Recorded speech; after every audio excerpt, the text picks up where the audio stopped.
1910 to 1122 dari Universitas Andalas jurusan Sejarah.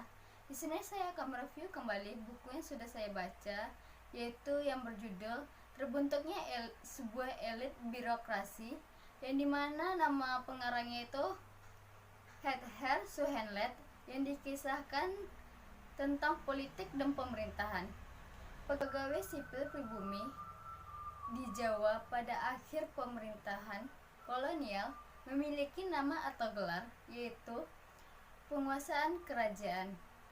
Akan tetapi nama tersebut meskipun dengan pancaran kebanggaan dan sangat dibenarkan, akan tetapi juga ada sangat sedih karena tidak tepat.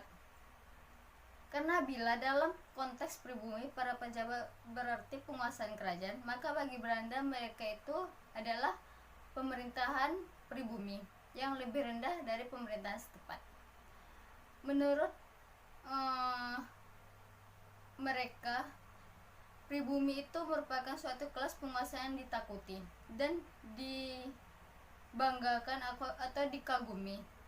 Tetapi mereka itu merupakan wakil-wakil bawahan dari sebuah kekuasaan asing. Jadi tergantung konteks mana memandang mereka, bila dipandang tidak efektif atau bisa berkuasa sekali.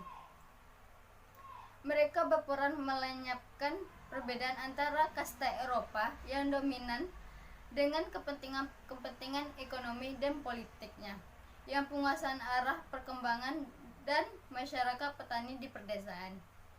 Selama periode ini, sebagai suatu pemerintahan sipil, penguasaan kerajaan telah berkembang luas dari suatu perkumpulan jadi lokal yang kurang rapi menjadi rapi, yang dimana disepakati 1.500 pegawai sipil atau pejabat karir. Sebelumnya di Jawa, peran penghubungan ini sangat sulit dan sangat gawat karena dibikin rumit oleh sifat hubungan kolonial dan sejak akhir abad ke-19 serta seterusnya oleh perubahan sosial yang cepat di dalam masyarakat pribumi. Telah disarankan bahwa Hindia Belanda seharusnya merupakan sebuah negara apolitis, di mana politik adalah pertama-tama sebuah alat untuk benar-benar mewujudkan suatu pemerintahan yang kukuh, dan sebuah alat untuk mewujudkan tuntutan-tuntutan sosial bersaing.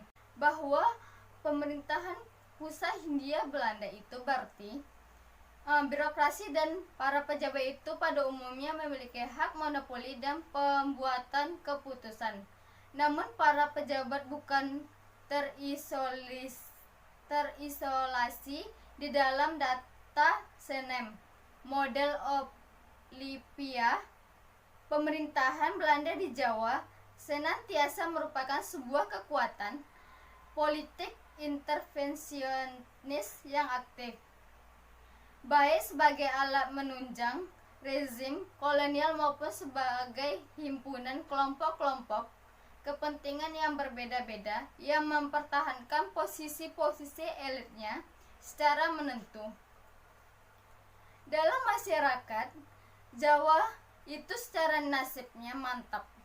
Modus vivendi yang dikembangkan oleh pejabat-pejabat Belanda dan pribumi selama lebih dari seabad itu lebih mampu menyerap guncangan-guncangan setempat yang terjadi karena perubahan-perubahan ekonomi dan politik, menjadi sebagai insentif hubungan Eropa menjadi semakin erat. Western Sea di kota-kota yang tengah tumbuh menjadi berkembang.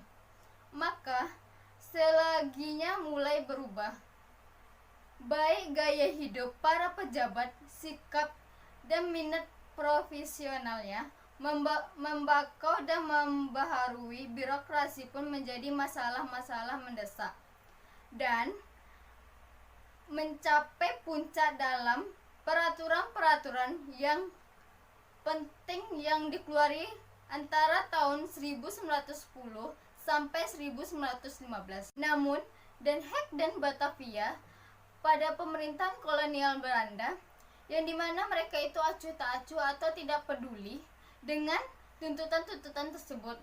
Setelah pusat periode awal dari politik perlindungan etis, atas kaum muda pribumi yang diharapkan dalam perkembangan menjadi sebuah kelompok inti para pemimpin yang berorientasi Belanda, maka rezim kolonial di abad ke-20 menjadi sebuah sikap pada mula dingin, kemudian menjadi musuhan baik para pejabat dari perpandangan maju maupun gerakan nasional yang telah muncul.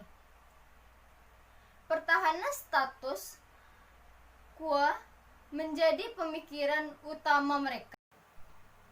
Ini bukan hanya dipandang sebagai suatu keperluan yang berdesak-desak berdasarkan asumsi bahwa suatu pertumbuhan politik oleh masyarakat pribumi akan mengakibatkan suatu penyusutan kekuasaan Belanda, melainkan merupakan juga masalah setia. Ada konteks-konteks konservatif tertentu mengenai hubungan kolonial. Potensi sosial dan politik pribumi dianggap cukup memadai yang menentang evolusi terpadu masyarakat Indonesia yang membantu pertumbuhan polarisasi rasional.